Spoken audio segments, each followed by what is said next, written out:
خاڵێکی تر بووە بە هێزبوون و بە عیزەتبوونی تاکی مسلمان و کۆمەڵگای مسلمان جیهادکردنە لە پێناوی خوا، تێکۆشانە لە پێناوی خوا.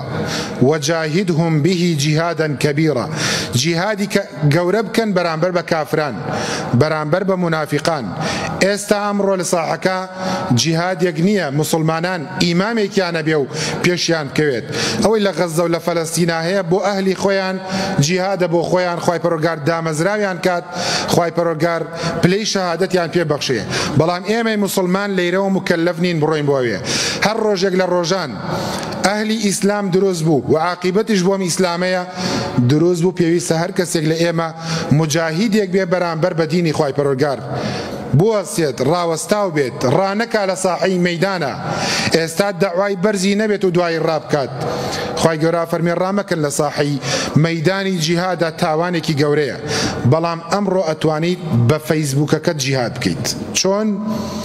قورآن بڵاو بکەرەوە، فەرموودە بڵاو بکەرەوە، جوابی مولحیدان و بێباوەڕان و مرتەدان و کافران و هەر کەسێک لەمپەر دروستەکە لە بینی دینی خوا، بەڵام بەبێ ناوهێنان.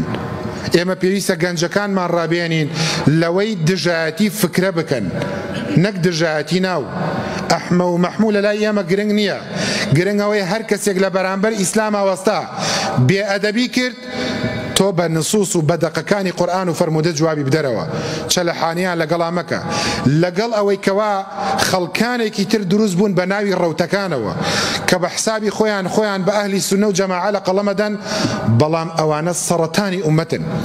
لە کۆمەڵێک مسەما کە پێم شەرمە لەسەر مینبەری پێغەمبەری خواوە صلی الله علیه وسلم ناویان بێنم، چونکە بە مانای کەلیمە مشریکن، بە مانای کەلیمە پەیوەندیان بە ئیسلامەوە نییە.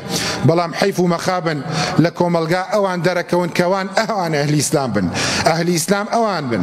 بەڵام خەڵکانێکە خوێندنە و لە عەقیدە و بیر و باوەڕ شارەزان ئەزان ئەمانە هیچ نەسیب و بەشێکیان لە ئیسلاما نییە.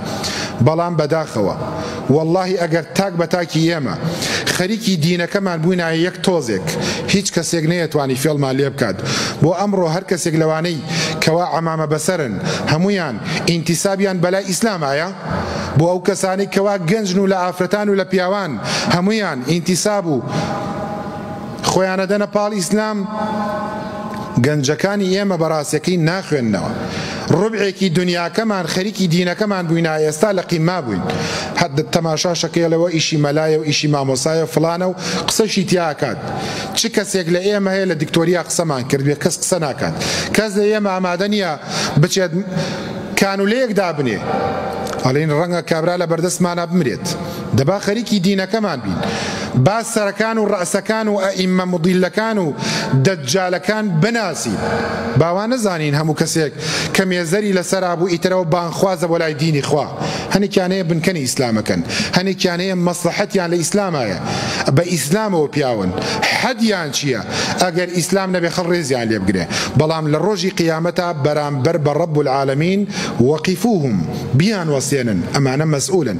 پێغەمبەری خوا صلی الله علیه وسلم لە فەرموودەکانە فەرمێتی ئاگداری بانگخوازە گومڕاکان بن، ئاگداری دەجالەکان بن کە حەدیسانێکتان بۆ باسەکەن نەخۆتان نەبا و باپیرانتان نەتان بیستووە.